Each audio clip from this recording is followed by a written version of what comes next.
સાચી સેવા. સેવા શું કરો છો? જ્યાં સુધી આપણે પોતે જ સાચા સેવક બનશું નહીં ત્યાં સુધી આપણને સેવાનું ભાન જ નથી.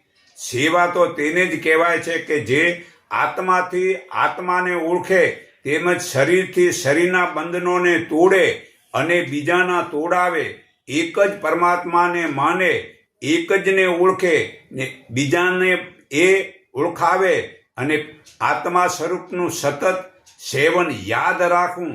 હાલમાં જે સેવા થાય છે તે તો પાખંડ છે, તે તો વેતરું છે. તેમાં પાખંડના વેતરાથી પરમાત્મા કદાપી સેવા તરીકે સ્વીકારતા જ નથી ને રાજીએ થતા નથી.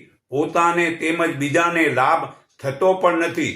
તે સેવા કહેવાય જ નહીં અને ભક્તિ પણ કહેવાય જ નહીં, માટે જ્ઞાન પણ કહેવાય નહીં. માટે જો સેવા કરવી હોય તો હાલમાં લોકો માળા ફેરવાનું વૃદ્ધ થઈ ગયા છતાં તે પરમાત્માનો આનંદ તેને પામતા જ નથી. કારણ કે કામ, ક્રોધ, લોભ, ઈર્ષા વગેરે તે છોડતા જ નથી. તો પછી માળા ફેરવા તે શું લાભ થાય? તેવું કરે તે બધું જ મન તેવું તે કરે તો ખાલી મન ભટકતું નથી, એ બરાબર.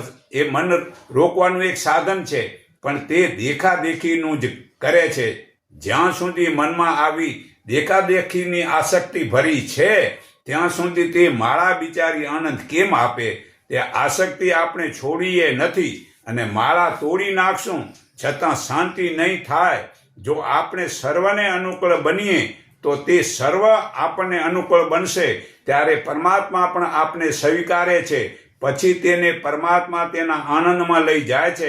પણ જે જળ પથ્થરની મૂર્તિનું પૂજન કરવું તેવી સેવા કરશું ત્યાં સુધી અજ્ઞાન અને કામ, ક્રોધ, લોભ તે કર્મકાંડના પાખંડ વધે છે.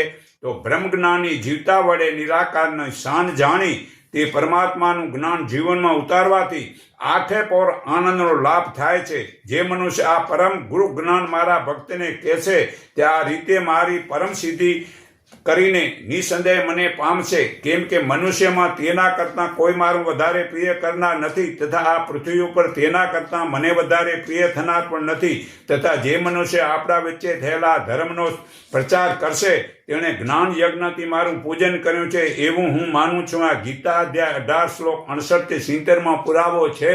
તો સાચી સેવા જાણવી હોય તો જીવતા ગુરુ પાસે તે શાન જ્ઞાન મેળવીને પરમાત્મા અહીંયા મોજૂદ છે એની કરી લો.